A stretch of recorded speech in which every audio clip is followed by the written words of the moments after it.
कानुनका विद्यार्थीलाई व्यवहारिक ज्ञान र अदालती बहसको अनुभव दिने उद्देश्यले ब्राइट भिजन ल कलेज विराटनगरले मुडकोट नमुना अदालत प्रतियोगिता गरेको छ। गत साउन 30 गतेदेखि सुरु भएको प्रतियोगिता दोस्रो संस्करण आज सम्पन्न भएको छ। फाइनल प्रतियोगितामा विद्यार्थीले सङ्गठित अपराध सम्बन्धी काल्पनिक मुद्दामा बहस गरेका थिए। निर्णायकमा उच्च अदालत विराटनगरका न्यायाधीशहरू महेन्द्रनाथ उपाध्याय, प्रकाश खरेल र रमादेवी पराजुली हुनुहुन्थ्यो। फाइनल प्रतियोगितामा कोशी प्रदेशका मुख्यमन्त्री हिक्मत कुमार कार्की, सामाजिक विकास मन्त्री गीता तिमसिना, उच्च अदालत, जिल्ला अदालतका न्यायाधीश, सरकारी वकिलहरू, वरिष्ठ अधिवक्ताहरू लगायतको सहभागिता रहेको थियो। मुख्यमन्त्री हिक्मत कुमार कार्कीले विद्यार्थीले राम्रो प्रस्तुति गरेको बताउनुभयो। मुडकोट प्रतियोगिता हुन आवश्यक रहेको बताउनुभयो। उहाँले प्रदेश सरकारले अदालती अभ्यास प्रतियोगिताका लागि चालु आर्थिक वर्षमा बजेट विनियोजन गरेको बताउनुभयो। कानुनका विद्यार्थी हरेक क्षेत्रमा प्रतिस्पर्धी हुने उहाँले बताउनुभयो। सामाजिक विकास मन्त्री गीता तिमसिनाले ब्राइट भिजन कलेजले कानुनका दक्ष जनशक्ति उत्पादनमा महत्त्वपूर्ण भूमिका खेलेको बताउनुभयो। कानुनका विद्यार्थीको क्षमता विकासमा प्रदेश सरकारले सरकारी र निजी कलेजका उत्पादन भनेर विभेद नगर्ने उहाँले प्रतिबद्धता व्यक्त गर्नुभयो। ब्राइट भिजन कलेजका प्रमुख वरिष्ठ अधिवक्ता चूडामणि आचार्यले मुडकोटले अदालतको अनुशासन कायम गर्न मद्दत गर्ने बताउनुभयो। क्रिटिकल थिंकिङको विकास नै हुन्छ।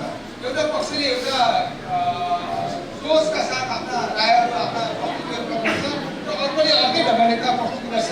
क्रिटिकल थिंकिङ हुन्छ। त्यसपछि गएर एनालाइटिकल विशेष गरी क्षमता पनि त्यसको हुन्छ। उहाँले विद्यार्थीमा सृजनात्मक सोच र विश्लेषणात्मक सोचको विकास गर्ने बताउनुभयो। कानुन पढ्ने विद्यार्थी ब्राइट भिजनको मात्र नभएर राज्यको जनशक्ति भएको उहाँको भनाइ छ।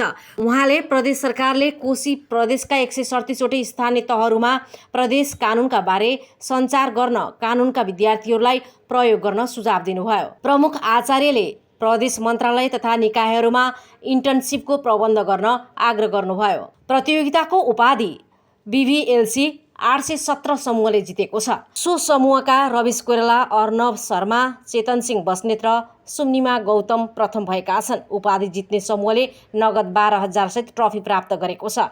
BVLC 808 का उन्नति पौडेल, स्वस्तिका रेग्मी, दीपिक्षा बस्नेत र अर्पणा राउतको समूह दोस्रो भएको छ। दोस्रो हुने समूहले नगद 7,000 र ट्रफी जितेको छ। प्रतियोगितामा आमोद ओस्ती, सञ्जय घिमिरे, कविता पौडेल र रोजेन्स्की पोखरेलको समूह तेस्रो भएको छ। तेस्रो हुने समूहले नगद 4,000 र ट्रफी जितेको छ। प्रतियोगितामा उत्कृष्ट बहसकर्ता प्रतिष्ठा पोखरेल हुनुभएको छ। उहाँलाई नगद 4,000 र ट्रफी प्रदान गरिएको छ। दोस्रो संस्करणको मुडकोट प्रतियोगितामा 25 समूहमा 100 विद्यार्थी सहभागी भएको विद्यार्थी नारायण चौलगाईले जानकारी दिनुभयो। कलेजले गत वर्षदेखि मुडकोट प्रतियोगिता सुरु गरेको छ। मुडकोटमा विद्यार्थीको आकर्षण बढेको विद्यार्थी मनिष सिग्देलले बताउनुभयो। प्रतियोगितामा BA LLB को 5 वटै सेमेस्टरका विद्यार्थीको सहभागिता रहेको बताउनुभयो। प्रतियोगितामा विद्यार्थीले सुनचोरी तथा पैठारी, सङ्गठित अपराध, अपहरण तथा शरीर बन्धक र कर्तव्य ज्यान सम्बन्धी काल्पनिक घटनालाई मुद्दाका रूपमा प्रस्तुत गरेका थिए। अदालतमा बहस गर्ने शैली, मुद्दाको तयारी, कानुनी आधार खोज्ने तथा आफ्नो पक्षलाई प्रभावकारी ढङ्गले प्रस्तुत गर्ने सिप विकास गर्न सहयोग पुग्ने विद्यार्थीहरूले बताएका छन्।